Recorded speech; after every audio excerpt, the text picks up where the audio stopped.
अस्सलामुअलैकुम दोस्तों, आज की इस वीडियो में मैं बात करने वाला हूं गो टू स्टेटमेंट के बारे में कि सी लैंग्वेज के अंदर गो टू स्टेटमेंट क्या है और प्रोग्राम के अंदर इसका क्या इस्तेमाल है। तो बगैर टाइम ज़ाया किए चलिए शुरू करते हैं। गो टू स्टेटमेंट होता क्या है कि जब हम प्रोग्राम बनाते हैं तो प्रोग्राम बनाते हुए जिस ऑर्डर के साथ हमने इंस्ट्रक्शंस स्टेटमेंट्स लिखी होती हैं उसी ऑर्डर के साथ ये एग्जीक्यूट होती हैं। और अगर हम चाहते हैं कि हमारा कंट्रोल जो है कुछ स्टेटमेंट को स्किप करे और आगे चला जाए और उनको एग्जीक्यूट करे, तो उसके लिए हम जिस स्टेटमेंट का इस्तेमाल करते हैं हम उसको बोलते हैं go to statement. For example कि मैंने 10 लाइंस का एक प्रोग्राम बनाया। मैं चाहता हूं कि मेरी 3 लाइंस जो हैं वो एग्जीक्यूट होने के बाद लाइन नंबर 7 जो है वो एग्जीक्यूट हो। तो इसके लिए मैं क्या करूंगा, इसके लिए मुझे गो टू स्टेटमेंट का इस्तेमाल करना पड़ेगा।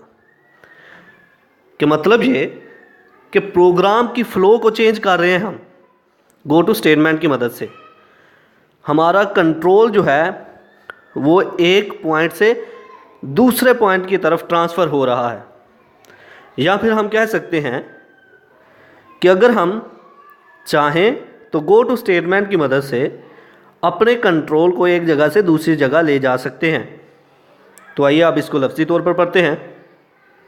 Point number 1, the go to statement is used to perform an unconditional transfer of control to a named label.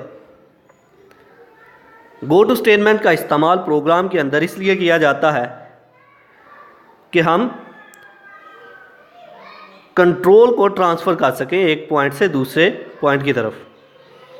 Point number 2, label must be in the same function. Label जो है वो एक same function में इस्तेमाल होगा, जैसा कि गो to statement का हम इस्तेमाल करेंगे और साथ लेबल लगाएंगे। गो टू स्टेटमेंट जो है वो फॉरवर्ड बाइस हो सकती है या फिर बैकवर्ड भी हो सकती है।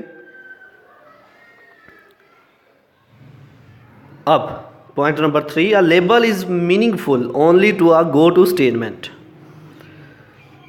गो टू स्टेटमेंट के साथ ही लेबल का इस्तेमाल होता है और जब हम गो टू स्टेटमेंट का इस्तेमाल करते हैं तो तभी ये मीनिंगफुल होगा। तो ये था आज का हमारा लेक्चर जिसमें हमने बात की गो टू स्टेटमेंट के बारे में। आई होप कि आपको मेरी ये वीडियो पसंद आई होगी। Like this video, share this video and comment below this video if you have any question.